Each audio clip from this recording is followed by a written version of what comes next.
Dragon Age Veilguard is on the horizon, and there's a lot to unpack before diving into this new chapter. From the most important decisions after Inquisition, everything we know about the Dreadwolf himself, the Veil, and the Fade, and plenty more, this video will cover everything you need to know going in. Just the key lore and the important changes that will shape the story moving forward. So, let's get straight into it.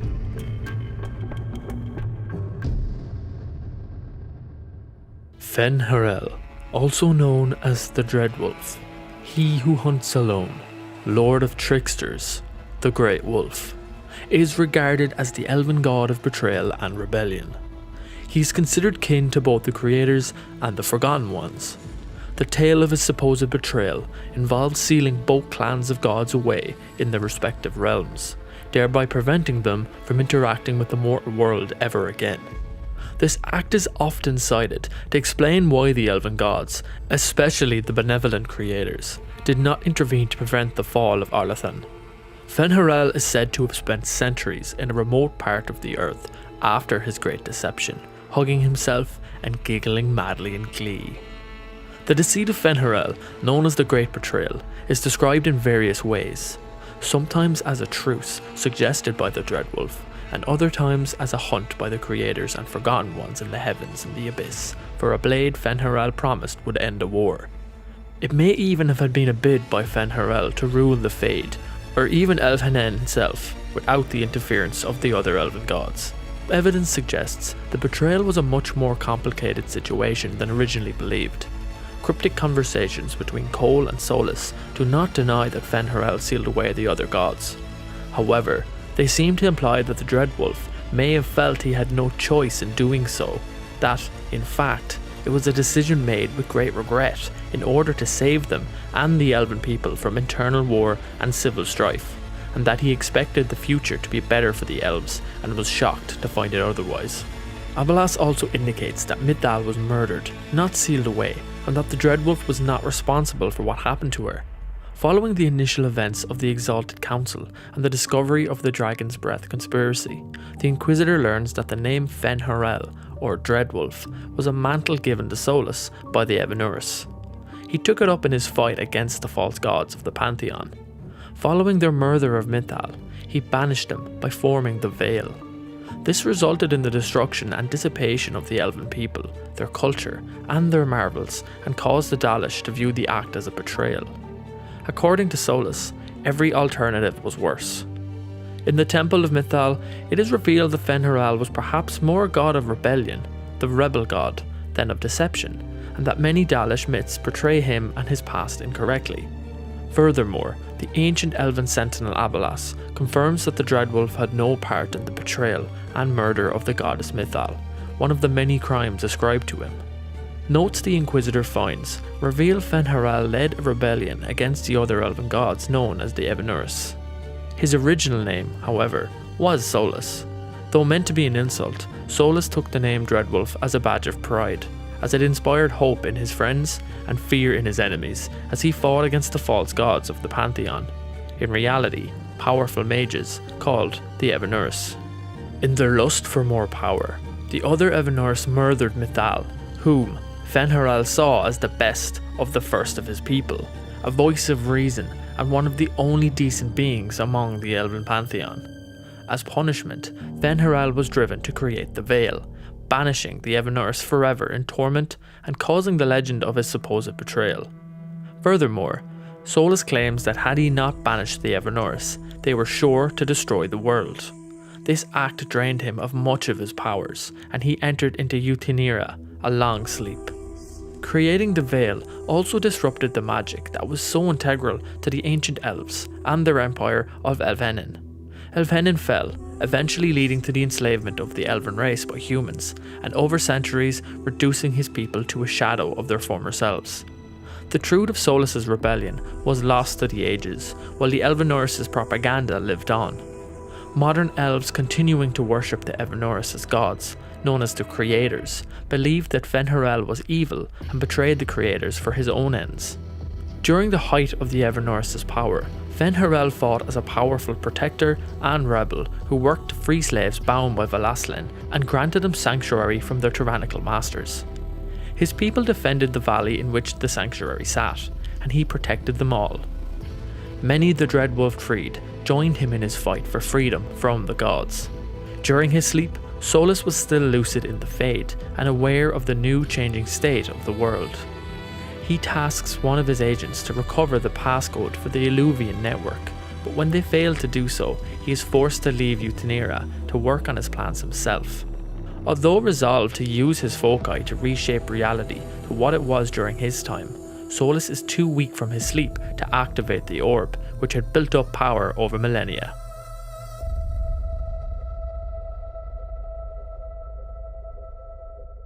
When Corypheus activates Solas's orb, the immense power contained within it, in addition to the accidental interference of the future Inquisitor, causes a massive explosion. This creates a breach in the Veil, a catastrophic event that threatens to swallow the entire world. Meanwhile, Corypheus has unexpectedly survived the explosion and is still in possession of the orb. Solas, whose own plans can't proceed while the breach is opened and he is without his orb, decides to aid the newly formed Inquisition, which seeks to seal the breach and find Corypheus.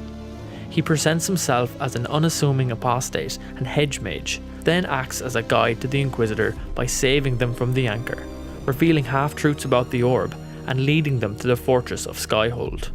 If Solas is in a romantic relationship with the Inquisitor, he eventually reveals to them that the Dalish Valaslans were originally slave markings in the time of Elvahenin. Each design indicated which of the Evanuris the slave owner worshipped. If the Inquisitor agrees to it, Solas removes the Valaslan with a spell, saying that they are free. Eventually, Corypheus is defeated, but the orb is destroyed in the process. With his orb useless, Solas leaves the Inquisition without explanation to resume his own plans. In the aftermath of the breach, it is revealed during a conversation between Solas and Flemeth that the orb of destruction Corypheus had been using was given to him by Solas. Solas claims that he had given the orb to Corypheus seeking to unlock its true power, something he could not accomplish on his own, as he was too weak after awakening from his long slumber. Solas seems remorseful for his actions, recognizing that he deserves punishment. He claims, however, that while he should pay the price, he cannot face this punishment yet, as the people still need him. He apologizes to Flemeth, which she answers with an embrace and an apology of her own. Following this exchange, Solas seems to affect Flemeth in some way, and strands of light emerge from her body. She then collapses in his arms, petrified and devoid of colour. When Solas raises his head, his eyes glow with the same light that had emanated from Flemeth.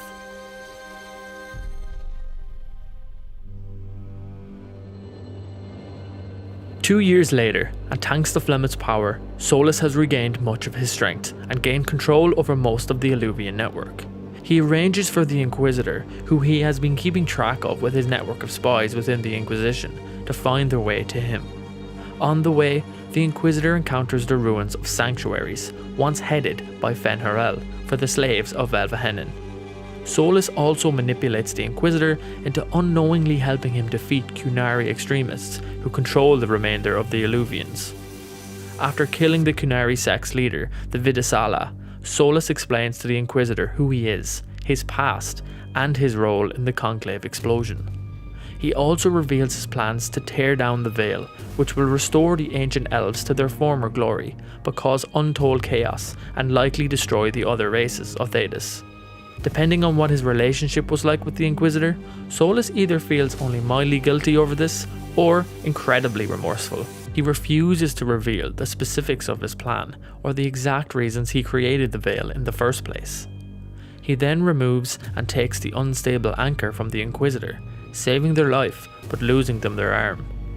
Before he departs, the Inquisitor vows to stop him, either by redeeming or killing him. Fen'Harel has vowed to walk the solitary path of the Din and Sharel in order to restore the Elven people at any cost.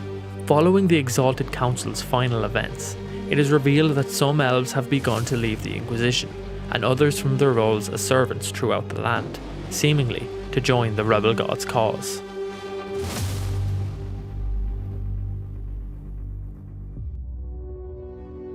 Numerous stories within the anthology detail the current doings and whereabouts of Solas and his Fen'Harel cultists, as well as the steps taken to oppose him.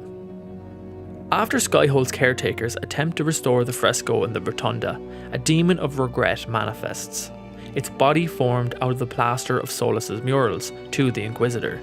It's three-armed and multi-eyed and looks like a wolf that has absorbed a dragon. It claims to be an echo that has breached the Fade, the regret of a god, drawn by a very ancient regret. It asks Sutherland, who came to investigate Skyhold, if he knows the dread that's coming. Sutherland eventually lures the demon to him, yelling that he regretted acting alone and using his friends, just like the demon does.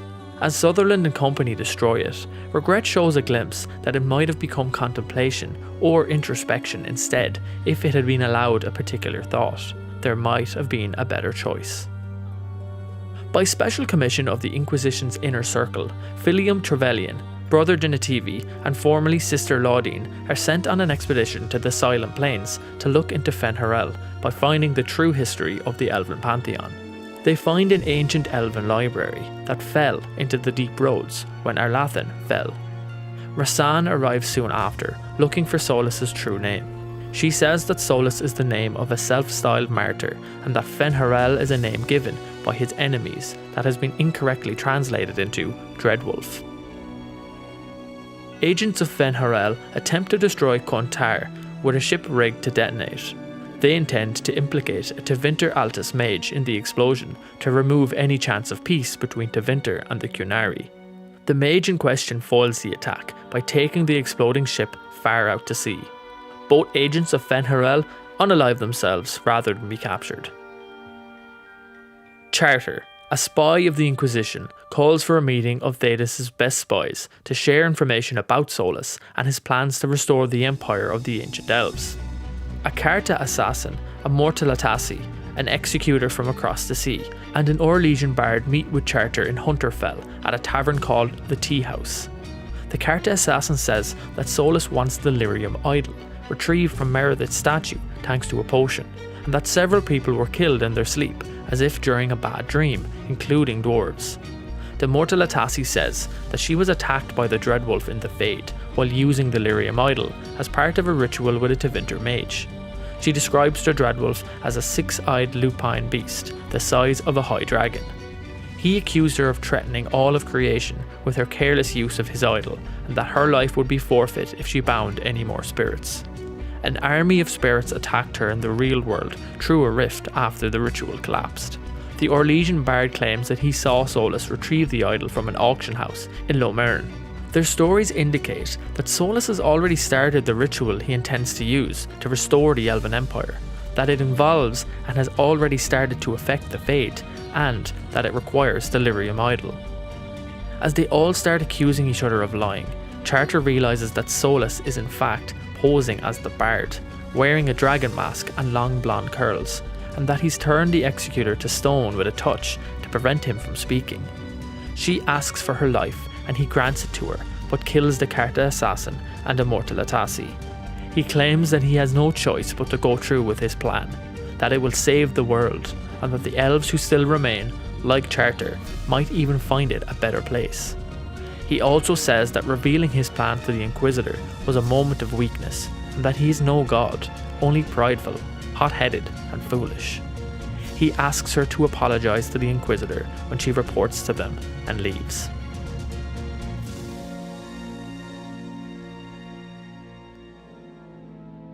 In Dragon Age The Missing, which is supposed to directly lead into the events of Dragon Age The Veilguard, Viscount Varric Thethras and Scout Lace Harding chase after Solas. First, they find one of his hideouts in the deep roads near Marnus Pell.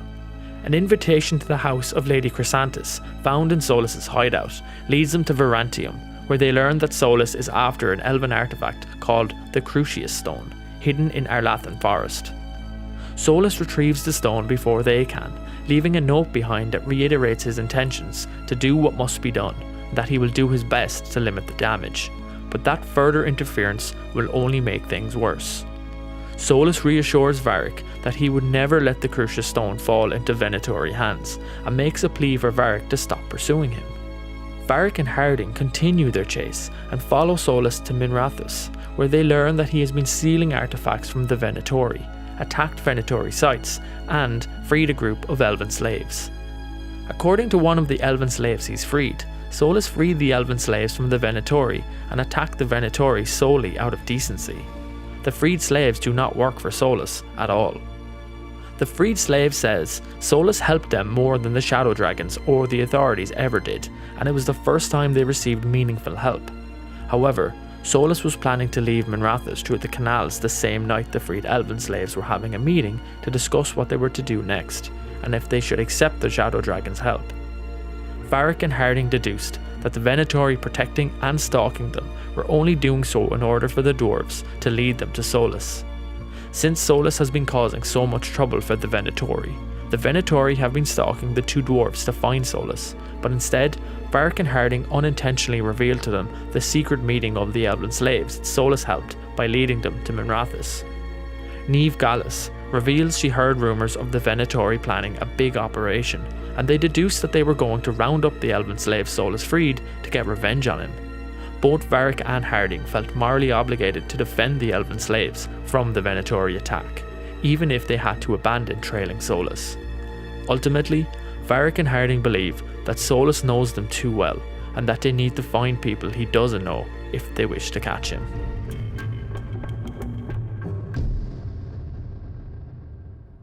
The history of the Evanuris, the Elven Pantheon, is one steeped in mystery, power, and ancient tradition. The Elven gods have long stood as figures of reverence for the elves, especially the Dalish, but the true nature of these gods is far more complex than simple deities. Unlike many human pantheons, or other godlike figures within Thedas, the Evanuris were not seen as the creators of the universe or the world itself. Instead, they were born from the earth, much like the elves, with their power tied to natural elements and forces within the world, rather than the divine. The Evanuris, comprising 5 gods and 4 goddesses, are considered by the Dalish to be the creators, although their role is more aligned with shaping and controlling parts of the world, rather than creating it from nothing. This conception places the Evanuris closer to powerful beings, spirits, or demigods who manipulated the elements and shaped the world in ways that benefited their people.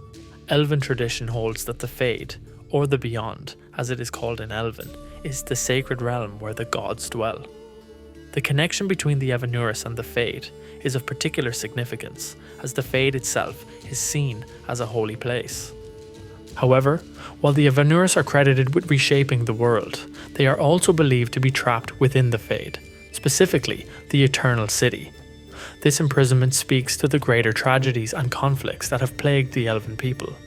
Their gods, powerful though they may be, are no longer able to interact with the physical world in the ways they once did, leaving their followers to wonder and wait. This separation between the gods and their people creates a sense of longing and loss that defines much of the Dalish experience, especially as they cling to their old ways amidst the pressures of human domination and the decay of their once great empire.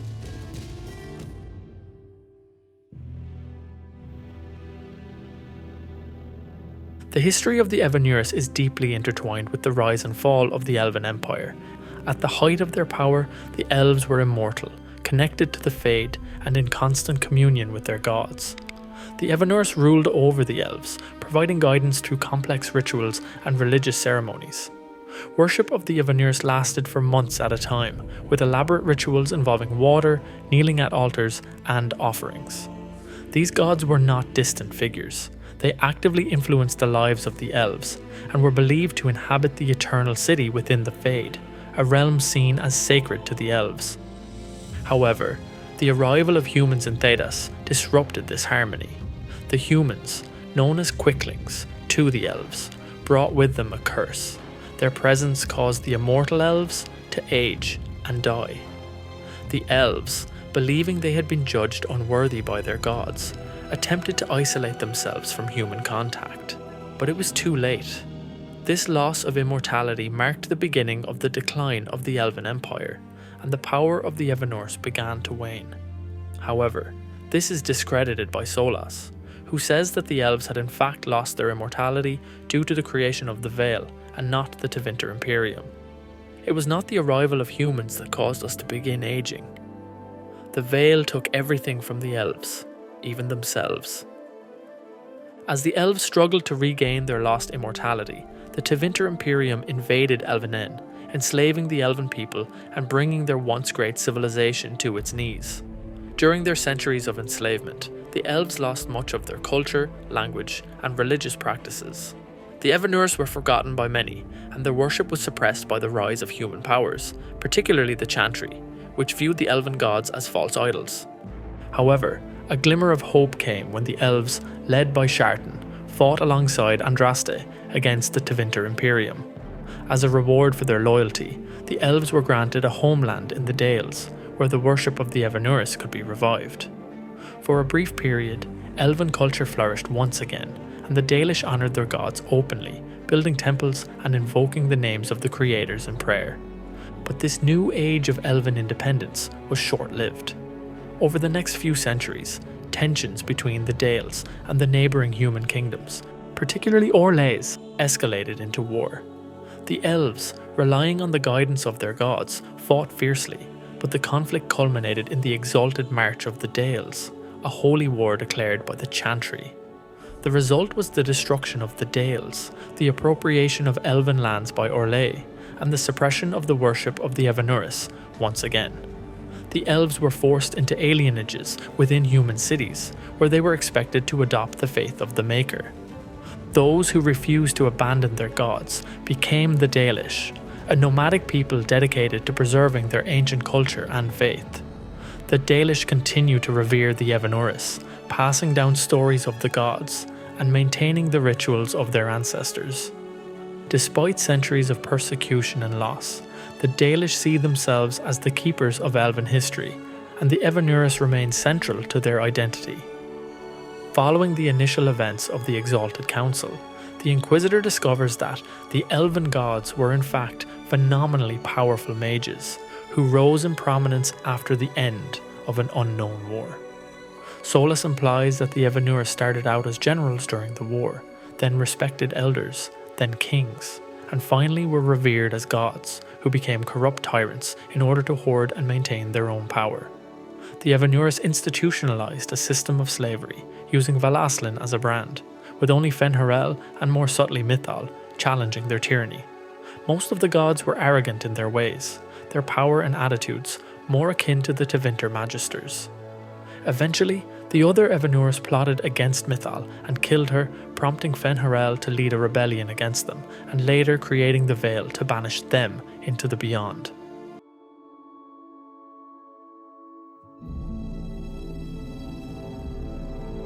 The Evanuris consist of 9 deities, each representing a specific aspect of life and elven culture. These gods are powerful figures who embody virtues, vices, and elements of the natural world.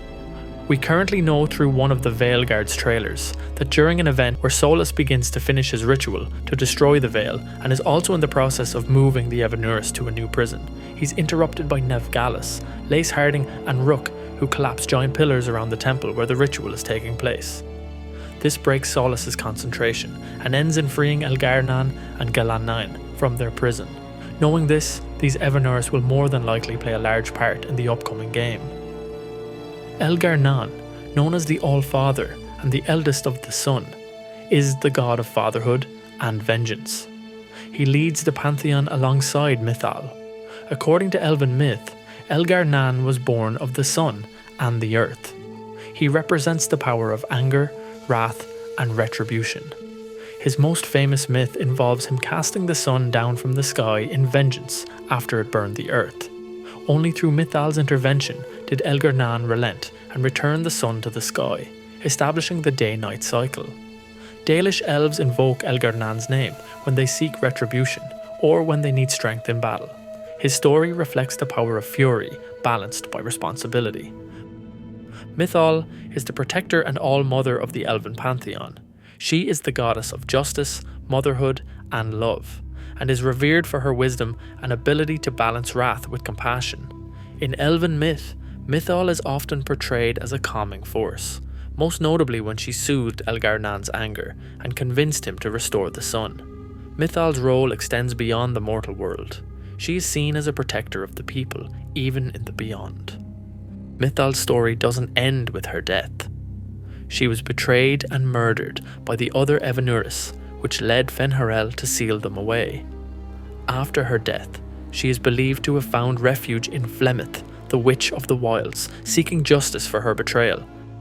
Gilannan is the goddess of the Hala, graceful, white deer-like creatures revered by the Dalish. Once a huntress chosen by Andruil, Gilannan was transformed into the first Hala and later elevated to the status of a goddess. As the mother of the Hala, she is invoked by Dalish hunters when they are lost or seek guidance. Her story reflects devotion and transformation, and she is a symbol of loyalty to the Dalish way of life. Falondin is the god of death and fortune, also known as Friend of the Dead. He guides the souls of the dead to the beyond. Falondin is one of the twin sons of Elgar'nan and Mithal, and his connection to death makes him a pivotal figure in the Elven view of the afterlife. He is often seen as a guide and protector for those journeying to the Fade. Durthaman, the twin brother of Falondin, is the god of secrets and knowledge. He is also known as the Keeper of Secrets, and is often depicted with his two ravens, Fear and Deceit. Durthaman's gift to the elves was knowledge, and he taught them loyalty and faith in family.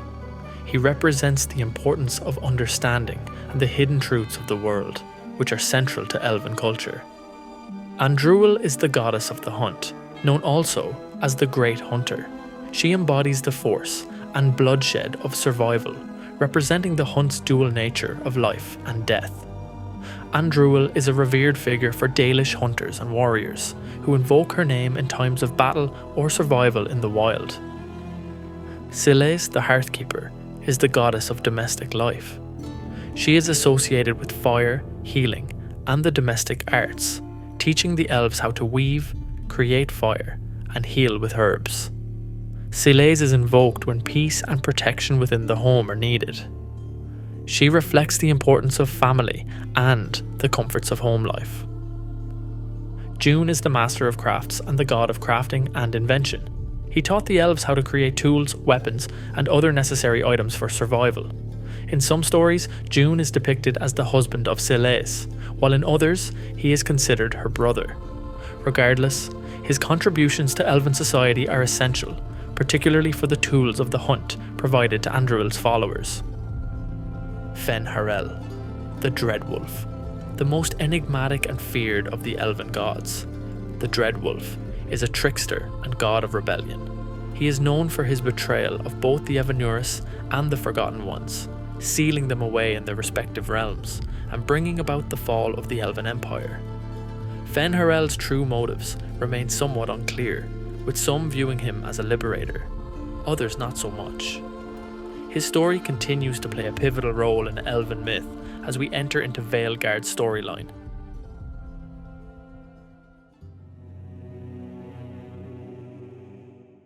In contrast to the Evanuris, the Forgotten Ones are a mysterious and malevolent group of gods.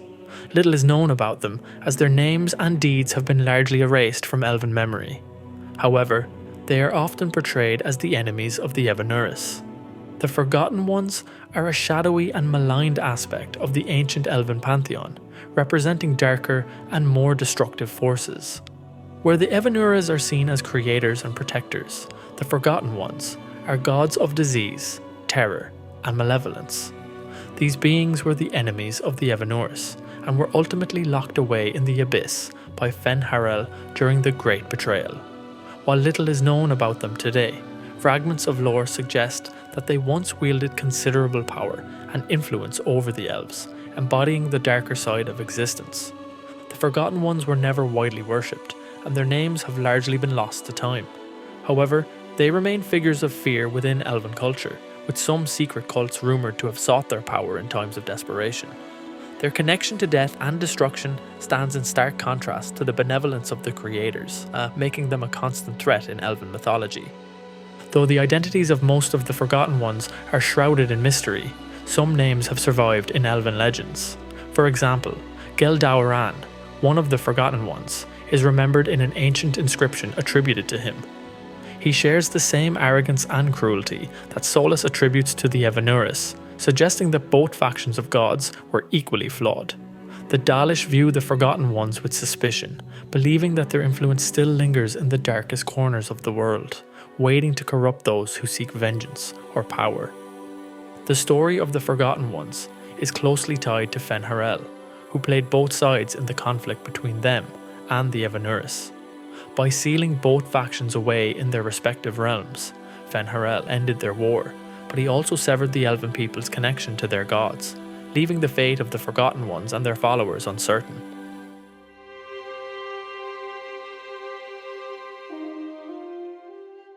Before diving into Dragon Age Veilguard, it's important to understand the lore that drives the conflict.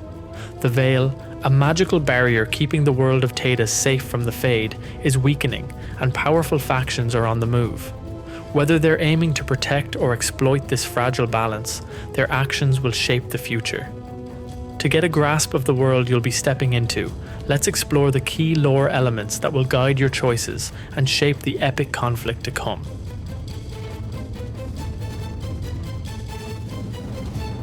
The Veil is a metaphysical barrier separating the physical world from the Fade, a realm inhabited by spirits, demons, and dreamscapes. Created by Solis, the Dread Wolf, to imprison the Evanuris, the Veil has shaped the world in profound ways. Magic and the nature of existence itself in Thedas are closely linked to this divide. Though largely imperceptible to most mortals, the Veil serves as a protective barrier, preventing the raw chaos of the Fade from spilling into the material world. The Veil's fragility is one of the central conflicts in Dragon Age. With each weakening or tear, spirits can cross over into the waking world, causing significant consequences. In Dragon Age Veilguard, this precarious balance threatens to unravel, making the Veil and its integrity the focus of both the narrative and our choices.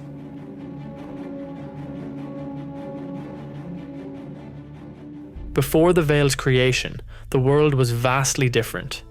The ancient Elven Empire ruled over Thedas, and their power was unparalleled. The elves were immortal, connected deeply to the Fade, and guided by their gods, the Evanuris.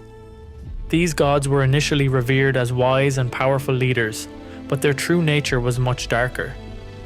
The betrayal of the Dread Wolf, Fen'Harel, is a pivotal moment in the history of Thedas. Solis, a rebel against the Evanuris, believed that they were tyrannical, using their power to enslave not only the Elven people, but also the spirits of the Fade. In a radical act to free both, Solis created the Veil, cutting off the Elven gods from Thedas and severing the elves' connection to their immortality and magic. Solis' decision to create the Veil had cataclysmic consequences for the elves. Their immortality faded, their empire crumbled, and they were soon subjugated by other races. This lore is central to understanding Solis' motivations throughout the series, particularly in Inquisition, where he is revealed to be planning the restoration of the ancient world by tearing down the Veil.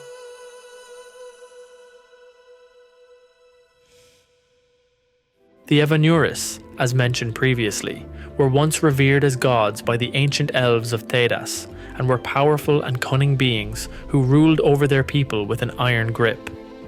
Often depicted as deities, their influence permeated every aspect of Elven life, from culture to governance.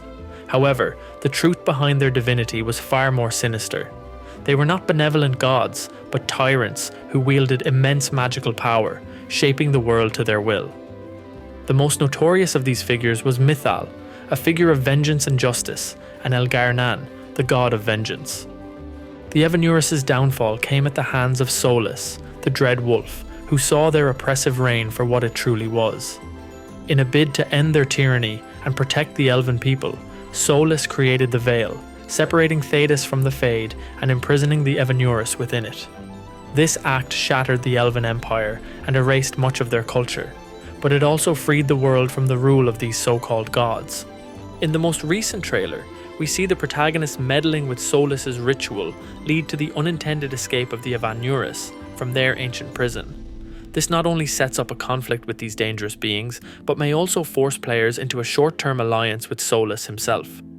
With the Evanuris unleashed, Thedas faces an unprecedented threat, and Solis, set up as the antagonist, could become a temporary ally, adding depth to gameplay decisions and shaping the player's relationships with other factions.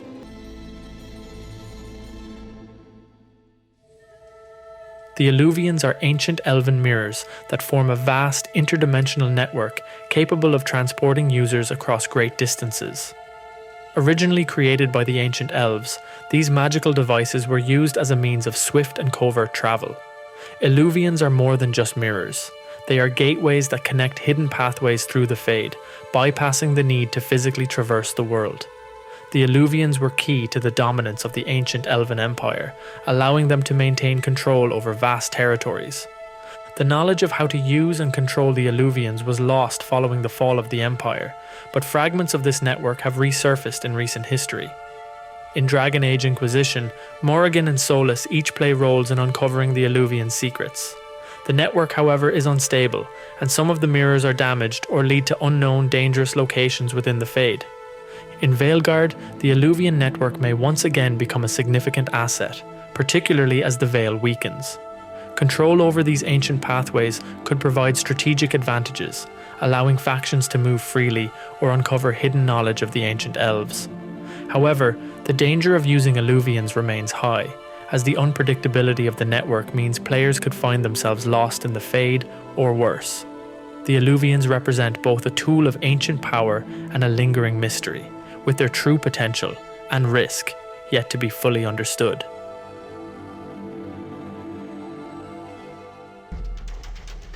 The Fade is a reflection of consciousness, a realm composed of raw emotion, dreams, and magic. It is home to spirits, entities formed from aspects of reality like wisdom, valor, and compassion, and demons, corrupted versions of spirits born from negative emotions like fear, pride, and desire. The Fade is also the source of magic in Thedas. Mages tap into its power to perform their craft. For most mortals, the Fade can only be accessed through dreams. However, mages, particularly those with strong abilities, have the unique ability to consciously navigate the Fade. This connection is a double-edged sword, as it also leaves them vulnerable to possession by demons. In the Dragon Age series, the manipulation of the Fade is central to both the plot and the gameplay, as many conflicts revolve around controlling its influence on Thedas. The significance of the Fade in Veilguard is tied to the Veil itself. As the Veil weakens, the barriers between Thedas and the Fade begin to blur, allowing spirits and demons to cross over more freely. This creates a world where reality and dreams intermix, and controlling the consequences of this merging become a primary challenge.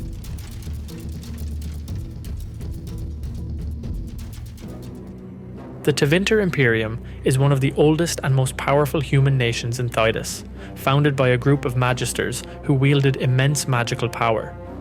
Tevinter is a magiocracy, meaning its leaders are mages who have near complete control over society.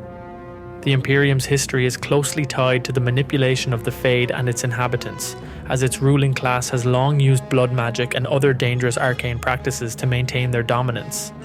Tevinter's most infamous historical event was the breach of the Golden City in the Fade.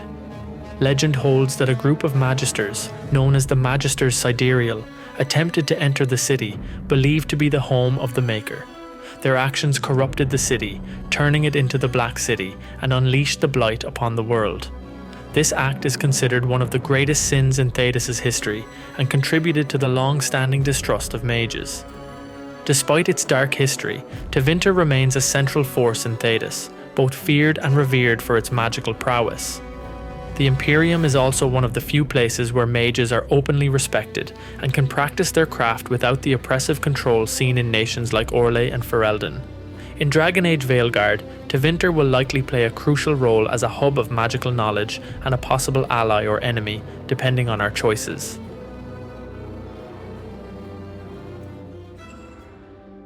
Several factions will be at the center of Dragon Age Veilguard, each with their own stakes in the conflicts surrounding the Veil. As a magocracy, the Tevinter Imperium is a nation built on magical power, where mages rule, and magic is not just accepted, but revered.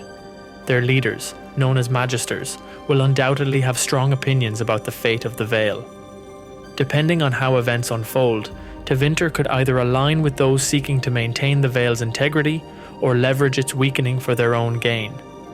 Given their long history of meddling with the Fade and their use of dangerous magics, Tevinter represents one of the more unpredictable factions in Veilguard.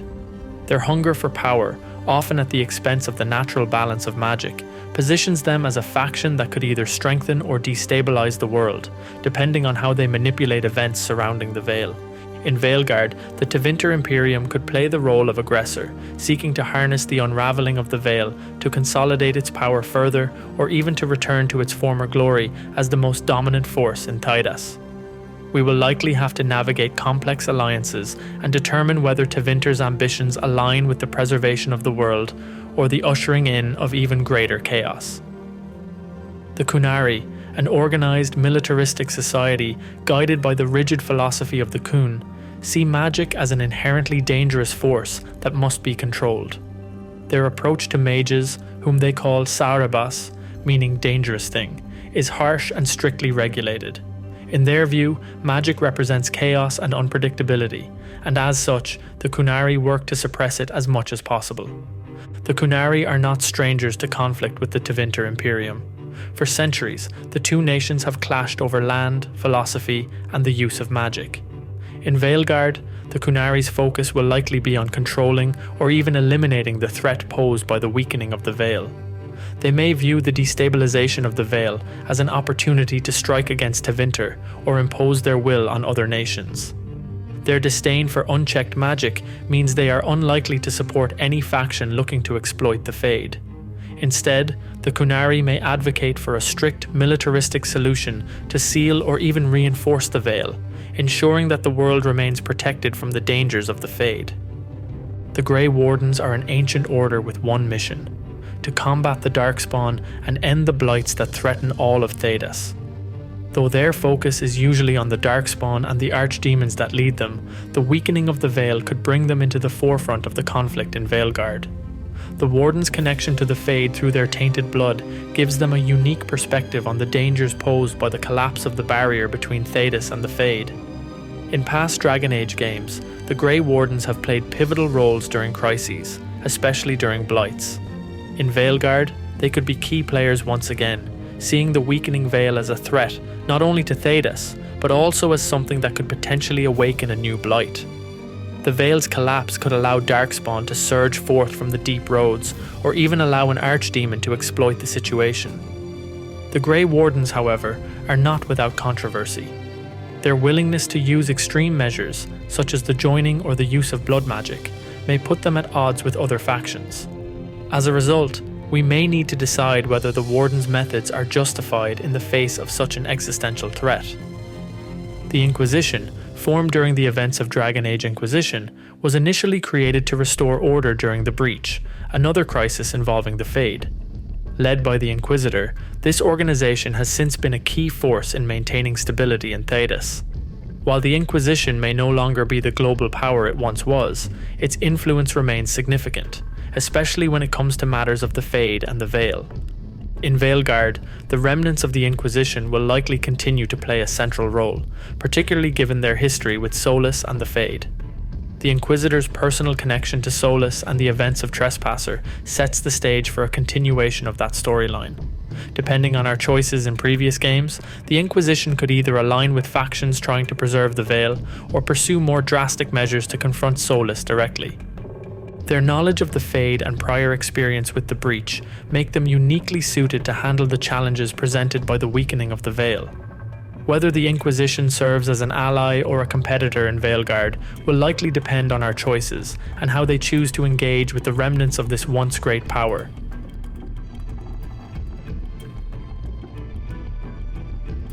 As Dragon Age Veilguard approaches, it is clear that the fate of the Veil will be the central conflict driving the narrative.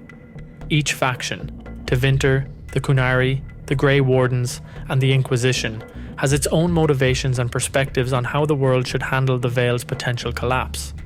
Whether through cooperation or conflict, these factions will shape the outcome of Veilguard, with players having to decide who to ally with and what future they want for Thedas. The crumbling Veil represents both an existential threat and an opportunity for those seeking power. Our choices will define whether Thedas stands united against the impending catastrophe, or whether internal strife and ambition will tear the world apart.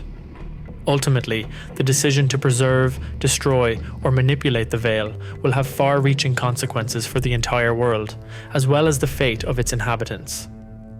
In Veilguard, you will be thrust into a world on the edge of disaster, where alliances are fragile and the Veil's instability threatens the very fabric of reality.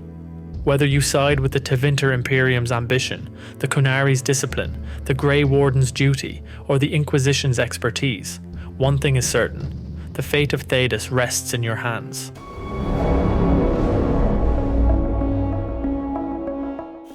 The Fade, known to the Dalish as the Beyond, is one of the most enigmatic and essential aspects of Dragon Age lore.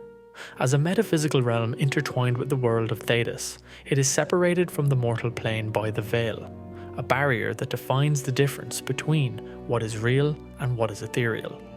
The Fade plays a crucial role in the lives of mages, dreamers, and spirits, and its mysteries fuel much of the conflict and intrigue within the Dragon Age universe. Before diving into the complex nature of the Veil, it's essential to understand the Fade itself, its origins, and how the various cultures of Thedas perceive it.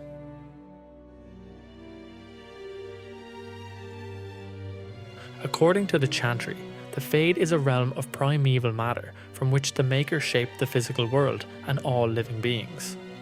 Lyrium, the potent magical substance, is metaphorically described as its emerald waters, and the Fade itself is likened to a well of souls. For the Chantry, it was the first creation of the Maker, originally home to spirits, the earliest of his children. However, growing dissatisfied with these fleeting, ever-changing beings, the Maker created the world of Thedas, severing it from the Fade by erecting the Veil. Mortal creatures became the Maker's new focus, but the spirits in the Fade, envious of these mortals, became corrupted into what we know as demons. The Chantry's creation myth also ties the Fade to the origin of the Darkspawn. According to the Chant of Light, the Black City at the heart of the Fade was once the Maker's Golden City. However, when the prideful Tevinter Magisters attempted to breach it, the city was blackened, and the Magisters were punished, becoming the first Darkspawn. This act, seen as mankind's greatest sin, set in motion the First Blight. The Chantry believes that only when the Chant of Light spreads to every corner of the world will the Maker return and restore the Golden City. The Dalish elves have a starkly different interpretation of the Fade, referring to it as the Beyond. For them, it was once the home of their gods, the Evanuris, and its mysteries are deeply tied to their cultural history. They recount that, after the fall of Arlathan, brought about by the deception of Fen'Harel, or the Dreadwolf, their gods were imprisoned in the Eternal City, deep within the Fade. Meanwhile, Fen'Harel is believed to wander the Fade, feasting on the souls of the dead. Ancient Elven texts refer to the creation of the Veil as holding back the sky, implying that before its creation, the Fade and the physical world were indistinguishable. To them, the Fade was once a part of their everyday existence, and its severance marked the end of their immortality and the downfall of their once mighty civilization. The Tevinter Imperium, a culture steeped in magical lore, holds yet another perspective. To them, the Fade was the domain of their old gods, with the Golden City at the centre representing the ultimate seat of their power. The Magisters of ancient Tevinter once sought to breach this divine space in search of godlike power, an act that ultimately led to their downfall and the creation of the Darkspawn. Their legacy, however, is still tied to the Fade, as Tevinter mages continue to use blood magic to manipulate it, attempting to control its spirits and demons.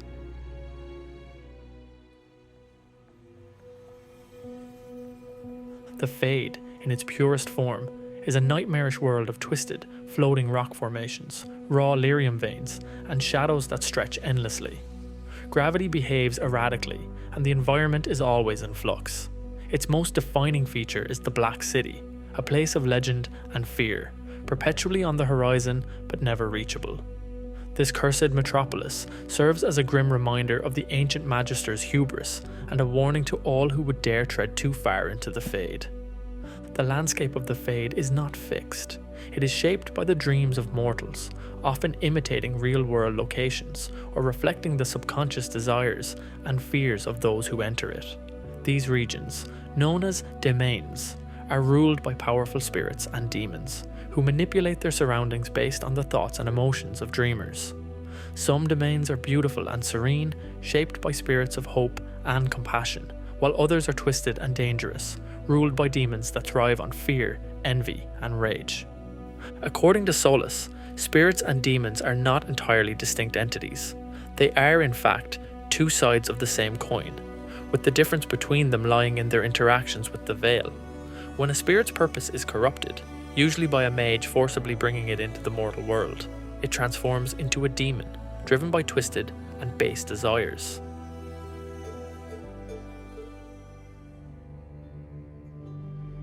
One of the most haunting aspects of the Fade is its connection to the dead. In Dragon Age, it is believed that every living being in Thedas enters the Fade upon death, their spirits passing from the physical world into this metaphysical realm. However, the fate of these souls remains a subject of mystery and debate among various cultures. The Chantry teaches that a soul will move through the Fade on its way to the Maker's side, provided that the person led a righteous life. Those who turned away from the Maker, however, are doomed to wander the Fade, lost to the void, and will never reach the Maker's light. This bleak fate is one reason why the Chantry urges believers to follow the Chant of Light, to avoid becoming one of these forsaken souls. The Dalish elves have a more mystical interpretation of the afterlife. They believe that their ancestors, especially during the time of Arlathan, did not die in the traditional sense, but entered a dreamlike state called Utenera, where their spirits wandered the Fade. In this state, they were accompanied by Falon Din and Durthamen, the elven gods associated with death and knowledge, who guided them on their journey. These ancient elves were thought to have learned great secrets from the Fade, with some returning to their people to share this newfound wisdom. In contrast, the Qunari see the Fade as the land of the dead, a place their people have little to do with. They view it as a dark, dangerous realm, best avoided, and entering the Fade is forbidden under the Qun. Despite this, there is evidence that some Qunari do dream, albeit differently from humans and elves, and even they are not entirely immune to the Fade's pull.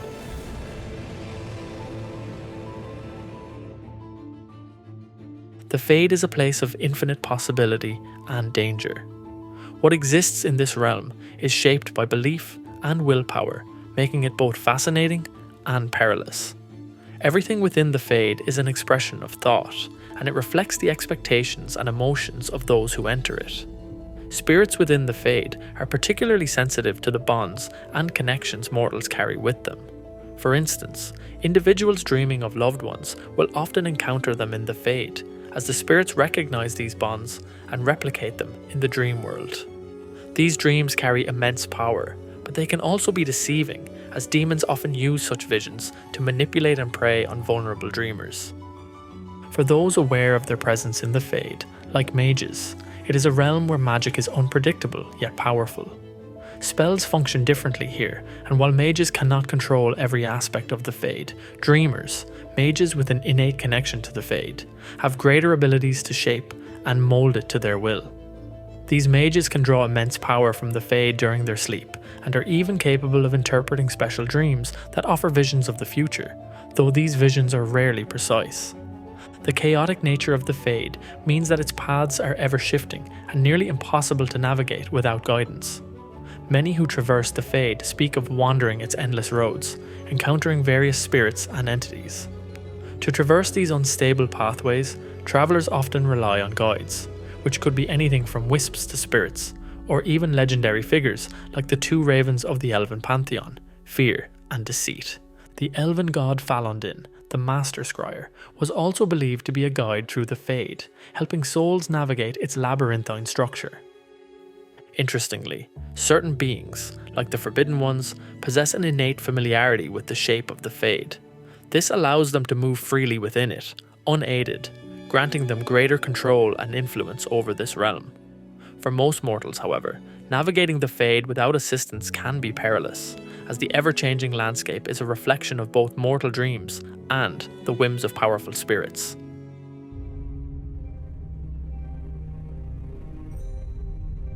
The Fade is a place that all mortals visit, whether they realize it or not. When people sleep, their minds drift into the Fade, though most do not remember their dreams or their time spent there. Mages, however, have a unique connection to the Fade, tapping into it every time they cast spells. These individuals can not only enter the Fade consciously, but can also manipulate it to varying degrees. The most powerful among them, known as Dreamers, can even enter the Fade at will, shaping it as they see fit. For mages of the Circle, the Fade is a dangerous and often deadly place. Their rite of passage, the Harrowing, involves entering the Fade to face a demon, with failure resulting in death, or worse, possession. While non-mages are generally unaware of their travels through the Fade, it is possible for them to be brought into it by powerful mages, or through the use of special artifacts, such as Elven Alluvians. The Veil is the only thing preventing the physical merging of Thedas and the Fade. Normally, physical travel into the Fade is impossible without fatal consequences, though some powerful rifts and magical devices, like the Alluvians, allow such journeys.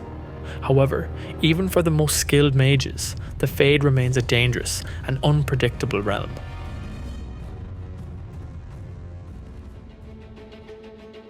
The Veil is a metaphysical barrier that separates the Fade from the physical world of Thedas. It is not a physical structure, but rather a magical force that repels the Fade, preventing it from merging with Thedas. Despite its importance, the Veil is not invulnerable. There are places where it weakens, allowing demons and spirits to seep through into the mortal world. These weak points are often found in areas where death or magical activity has been particularly intense. The Dalish call these thin spots Sethanerin, or lands of waking dreams, where the Veil is so thin that the boundaries between the two realms blur. In these places, creatures from the Fade, such as demons and giant spiders, roam freely. Weakened areas of the Veil are also recognised by their characteristic green hue, and where the Veil tears completely, the resulting rifts make a sound like ripping cloth. Contrary to popular belief among the Chantry, it was not the Maker who created the Veil, but Fen'Harel, the Elven god of rebellion. He held back the sky to imprison the Evanuris, the ancient Elven gods, after their betrayal and the murder of Mithal. This act not only prevented the Evanuris from destroying the world with their power, but also severed the elves' connection to the Fade, robbing them of their immortality and bringing about the decline of their civilization.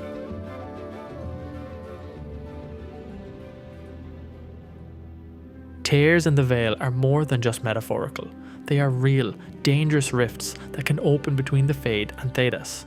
These tears allow spirits and demons to cross over into the mortal world, often leading to chaos and destruction. Blood magic is particularly effective at tearing the Veil, allowing demons to physically manifest.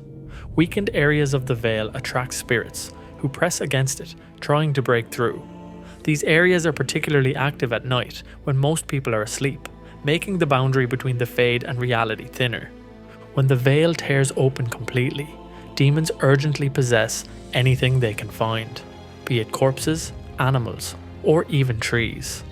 This leads to the creation of undead and monstrous beings that terrorize the living. In other cases, spirits are drawn to specific events or emotions, attempting to preserve a feeling in the area by keeping it in a state of suspended animation. These haunting places are often devoid of life, as vermin and plants are driven away by the spiritual presence. The Fade and the Veil are integral to understanding the lore and conflicts of Dragon Age. Each culture offers a different interpretation of this mysterious realm, from the Chantry's view of the Maker's first creation to the Dalish's belief in a lost connection with their gods. The Veil, though unseen and intangible, remains the most critical barrier between the mortal world and the chaotic, ever-shifting Fade, and its weakening or destruction poses a massive threat to Thedas.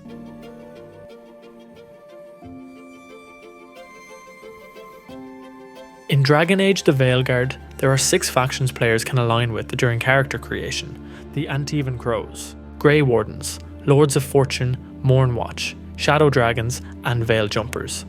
Your choice of faction doesn't just impact your past, it's a deep narrative choice that explains who your character was, how they met Varric, and why they abandoned their faction to follow him.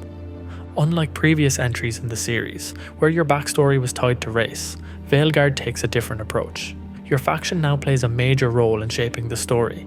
It means your protagonist's origin is much more dynamic, not just race, but class and background combine to create a more personalised journey. This not only affects gameplay, but the very way the world interacts with you.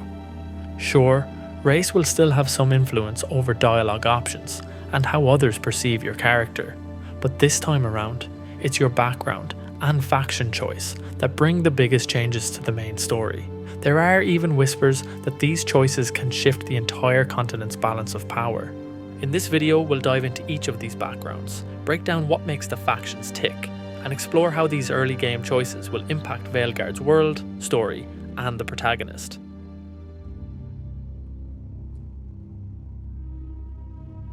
The Antivan Crows, an elite guild of spies, thieves, and assassins, are feared across Thedas. They started as an arm of the Chantry, born from a group of monks who used poison to take down a despotic duke in Treveso. Over centuries, the Crows have built a deadly reputation, and their power now rivals that of Antiva's nobility. Their word is law. Failure is death. Contracts are everything to the Crows. If an assassin fails to eliminate a target, their own life is forfeit. Honor isn't necessarily common among criminals, but the Crows have their own strict code. Their clients are often Antiva's elite, but nations far beyond have hired them too. Their fearsome reputation has, on more than one occasion, deterred invasion, as no one wants to risk provoking this shadowy organisation. When a contract is taken, a single master usually handles it. But if they fail, others can step in to finish the job, sometimes even hiring multiple Crows to ensure success, though that's incredibly expensive. There's only one known instance where an entire house was hired to finish a job. The Crows also run Velabanchel, a notorious prison dubbed the House of Graves. This is where they incarcerate people for fun and torture, reinforcing their power through terror. Their hierarchy is complex, imitating the great noble families of Thedas. The top ranks include the Talons, who lead the organisation, followed by guildmasters who oversee entire houses. The Talons themselves represent elite assassin houses, and only a select few can ever rise to these ranks without familial connections.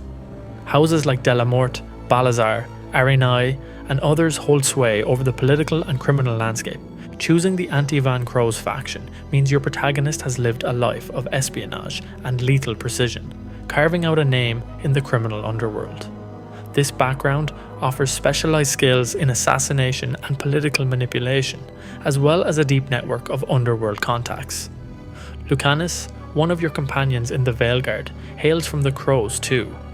He's the grandson of Caterina della Morte, the first Talon, and a master assassin who has taken down 40 targets in one mission alone. But the Crows are in turmoil. After a Qunari invasion and internal betrayals, several Talons are dead, including Lucanus, who is, of course, not actually dead, but will be a critical part of your journey. As a former Crow, your character will find themselves caught in the power struggles of Antiva. Will you choose loyalty to your former house, or will you forge your own path?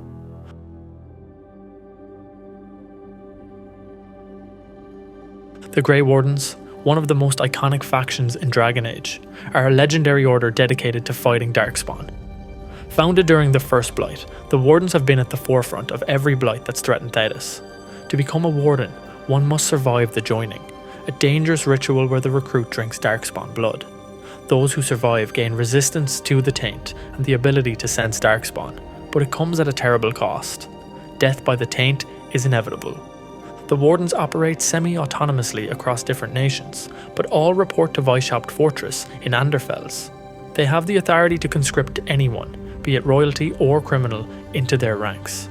This absolute power ensures they always have the numbers to fight the Darkspawn, though they use it carefully to avoid political fallout. Choosing the Grey Wardens as your faction ties you to one of the most respected and feared organisations in Thedas. You'll be part of a group with a storied history and the weight of the world on your shoulders. As a Warden, your character has extensive knowledge of the Blight and Darkspawn, and they may have personal connections to key characters from previous games.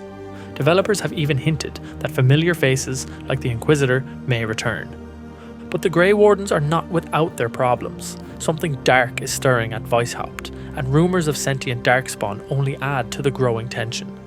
The Warden's actions in Inquisition nearly led to catastrophe, and while the Inquisitor managed to avert disaster, the consequences still hang over the Order. The Wardens have also managed to bring back griffins, their ancient mounts, and have learned of the locations of two old gods, Razikale and Lusican.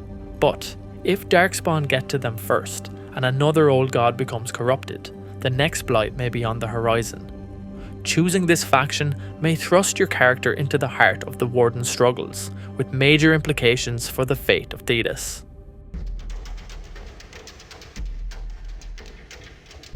Not much is known about the Lords of Fortune yet, but one thing is clear: they're among the best treasure hunters in Thedas. Whether it's recovering valuable artifacts from ancient ruins, or taking down dangerous monsters for a bounty, the Lords of Fortune are always on the hunt for the next great find. They've even been known to steal from the rich, turning their heists into legendary tales. Known for their colourful attire and extravagant displays of wealth, the Lords of Fortune are flashy, but only the most successful live long enough to wear their treasure. Their expertise extends beyond just treasure hunting. They are also adept at offering protection to wealthy patrons who join them on their dangerous expeditions. Choosing the Lords of Fortune faction will make your character an experienced treasure hunter, skilled in combat and exploration. You'll cross paths with Ta'ash, a warrior companion who shares your love for adventure and danger.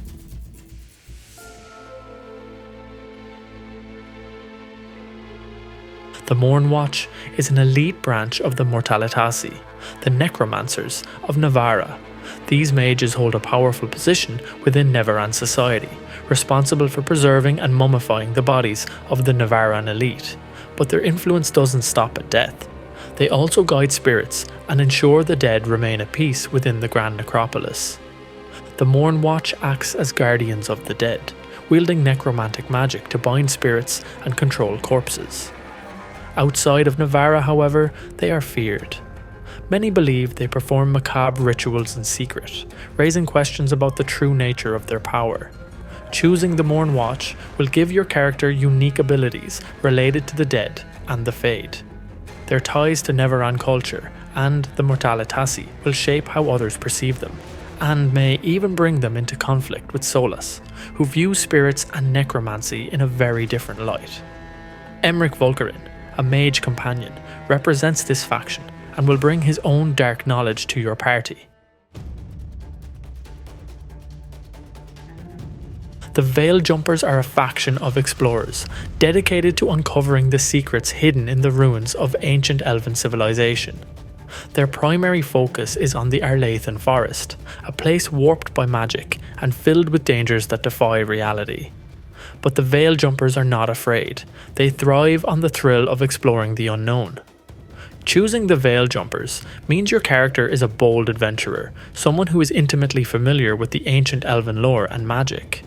Your character will have unique interactions with the mysteries of the Fade and Elven history, opening up special dialogue options with Bellara, a mage companion who also hails from this faction.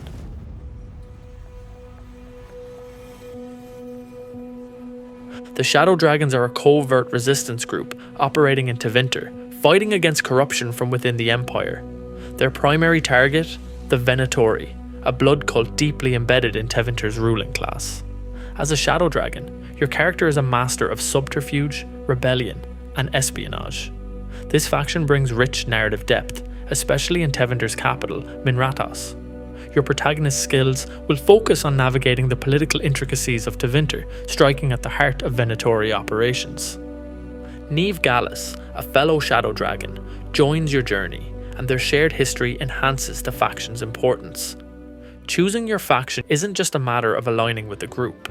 It's a core part of your character's identity, shaping how the story unfolds and how you interact with the world. Each of the 6 factions, the Antivan Crows, Grey Wardens, Lords of Fortune, Mournwatch, Shadow Dragons, and Veil Jumpers, offers unique narrative depth, specialised skills, and compelling connections to the broader political landscape of Thedas. Your decision will reverberate throughout the game, influencing alliances, enemies, and the fate of entire nations.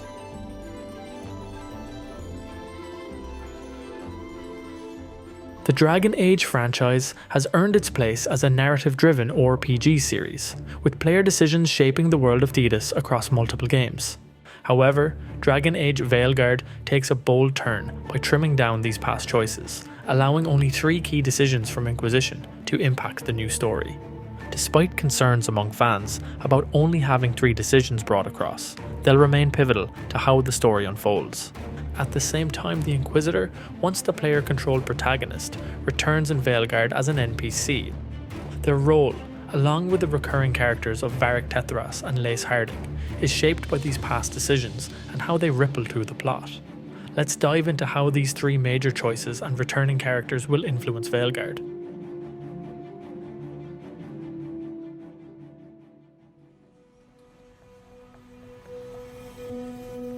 Romantic relationships in Dragon Age have always been a cornerstone of character development, and this continues in Veilguard.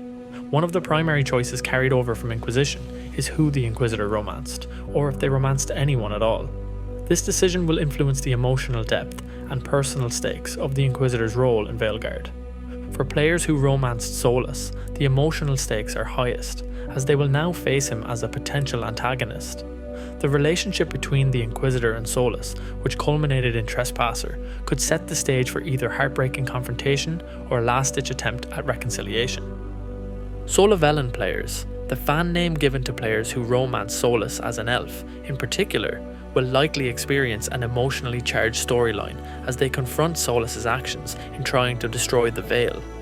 Meanwhile, players who pursued other romances may find their stories focused on more personal or political concerns.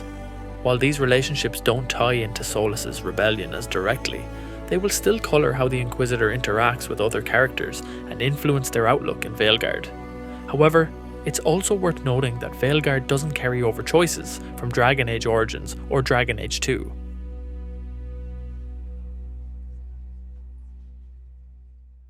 At the end of Inquisition, players faced a crucial decision. Should the Inquisition be disbanded or continue to operate under the Chantry's oversight? This choice directly impacts the political landscape of Veilguard and the Inquisitor's role within it. If the Inquisition was disbanded, the Inquisitor returns to Veilguard as an independent figure, possibly working with a smaller, more trusted circle of companions. Whether we will see many of our previous companions is yet to be known. We do know, however, that the hero of Ferelden or Hawke will not appear in person during the events of Veilguard. Considering the choices being carried over are quite limited, we may see very little of some of our favourite Inquisition companions as their final fates come into canon. Should the Inquisition be disbanded, the Inquisitor's influence may be diminished, but they will have more freedom to act according to personal motives.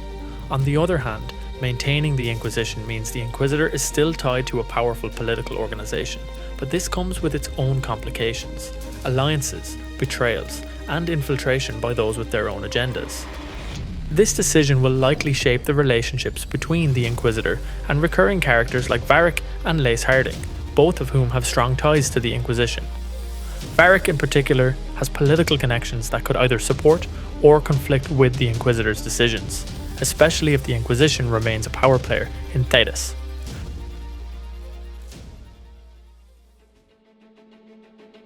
Perhaps the most significant choice is the vow made in Trespasser regarding Solas. At the conclusion of Inquisition, the Inquisitor could either vow to stop Solas at all costs or attempt to save him from himself. This decision sets the tone for the Inquisitor's role in Veilguard and how they approach the looming conflict with the Dreadwolf. If the Inquisitor vowed to stop Solas, they will likely take on a more aggressive stance in Veilguard, determined to thwart his plans to destroy the Veil and reshape the world. How this will factor into your decisions as Rook are yet to be seen and will surely be an interesting dynamic to consider. Conversely, if they vowed to save him, the Inquisitor may grapple with their emotional connection to Solas, trying to find a way to prevent his plans without destroying their relationship with him. This will create a deeply personal conflict that will define the Inquisitor's arc throughout Veilguard.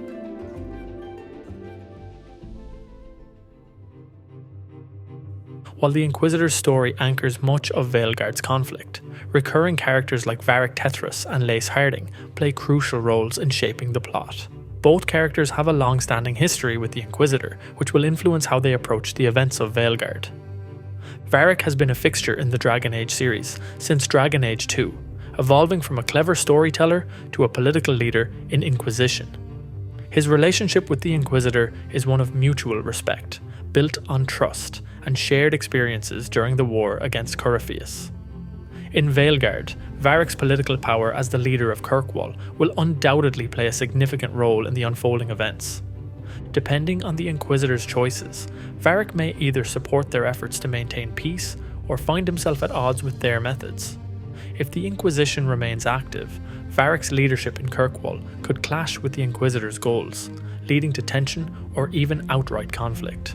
Alternatively, if the Inquisition was disbanded, Varric may take on a more personal role, acting as a trusted ally who provides guidance rather than political maneuvering. Regardless, Varric's influence on Veilguard is expected to be significant, shaping the direction of key plot points. We could also see tension if the Inquisition's goals conflict with his own interests, depending on the Inquisitor's approach towards Solas. Lace Harding, while not as prominent as Varric in the past game, has been a loyal ally to the Inquisitor throughout Inquisition. As the Inquisition's lead scout, Harding is resourceful, intelligent, and unwavering in her support. In Veilguard, her loyalty to the Inquisitor is likely to continue, though her role may shift depending on whether the Inquisition was disbanded or not. We see her taking up the mantle of a full-fledged companion in Veilguard, so perhaps her priorities will have shifted in the time between both games. If the Inquisition remains, Harding could serve as a key ally, helping the Inquisitor navigate the upheaval as she fights alongside Rook in Veilguard. However, if the Inquisition was disbanded, Harding's role may become more personal, assisting the Inquisitor in their independent endeavours. Her loyalty to the Inquisitor could remain intact regardless of the political situation, making her a steadfast ally as the events of Veilguard unfold. Even as an NPC, the Inquisitor's decisions and relationships from Inquisition will influence how Varric and Harding interact with them in Veilguard. Their shared history, whether rooted in personal loyalty or political alliances, will continue to shape the dynamics between these characters, adding layers of complexity to the story. The Inquisitor's choices regarding Solas, in particular, could lead to different interactions with Varric and Harding, as each character grapples with the consequences of the Inquisitor's past decisions. As Dragon Age Veilguard approaches, the Inquisitor's past decisions, whether in romance, politics, or their vow concerning Solas, remain crucial to the plot. The emotional stakes are high, particularly for players who romanced Solas or kept the Inquisition intact. Even as the Inquisitor steps back from the protagonist role, their influence permeates Veilguard, ensuring continuity with Inquisition while setting the stage for new conflicts and alliances. Veilguard promises to build on the foundations laid by Inquisition, offering a rich, character-driven narrative that remains at the heart of the Dragon Age series. Whether stopping Solas or attempting to save him, the Inquisitor's legacy will shape the fate of Thedas for years to come. Thanks for sticking around to the end, and I hope you enjoyed this video on Dragon Age's lore. Shout out to my subs, and if you'd like to help the channel grow, you can click the join button or sign up to my Patreon.